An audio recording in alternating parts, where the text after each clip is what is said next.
சத்தமே இல்லாமல் தென் தமிழகத்தின் அரசியல் போக்கை மாற்றி வருகிறது அதிமுக பாஜக கூட்டணி. கடும் சிக்கலில் இருக்கும் திமுக கூட்டணி.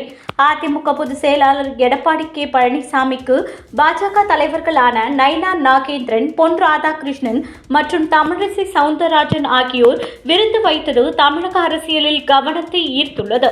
இந்த விருந்து தென் மாவட்டங்களில் அதிமுகவின் செல்வாக்கு குறைந்து வருவதை சரி செய்யவும், 2026 சட்டமன்ற தேர்தலில் பாஜகவுடன் கூட்டணியை வலுப்படுத்தி ஆட்சியை பிடிக்கவும் முக்குளத்தோர் மற்றும் நாடார் சமூகங்களின் வாக்குகளை ஈர்க்கும் யுக்தியாக பார்க்கப்படுகிறது. 2019 இடைத்தேர்தல் மற்றும் 2021 தேர்தலில் திமுகவின் வலுவான பிரச்சாரத்தால் அதிமுக தென் மாவட்டங்களில் பின்னடைவை சந்தித்தது.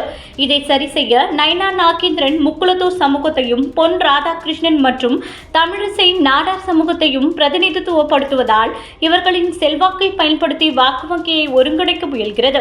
இந்த கூட்டணி திமுகவுக்கு அச்சுறுத்தலாக இருக்கும் என தமிழிசை தெரிவித்தார். ஆனால் திமுகவின் மக்கள் நலத்திட்டங்களும் வலுவான களப்பிரச்சாரமும் தென் மாவட்டங்களில் ஆதிக்கம் செலுத்துவதால் இந்த உக்தியின் வெற்றி சவாலாக உள்ளது. மேலும் பாஜகவுடனான கூட்டணி சிறுபான்மை வாக்குகளை பாதிக்கலாம். எடப்பாடி தலைமையில் அதிமுக கட்சி அமைப்பை வலுப்படுத்தி உறுப்பினர் சேர்க்கையை தீவிரப்படுத்தி வருகிறது.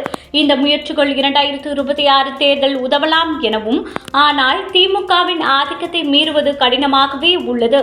இந்த உக்தியின் வெற்றி அதிமுக பாஜகவின் ஒருங்கிணைந்த முயற்சிகளையும் தேர்தல் களத்தில் அவர்களின் செயல்பாட்டையும் பொறுத்து அமையும்.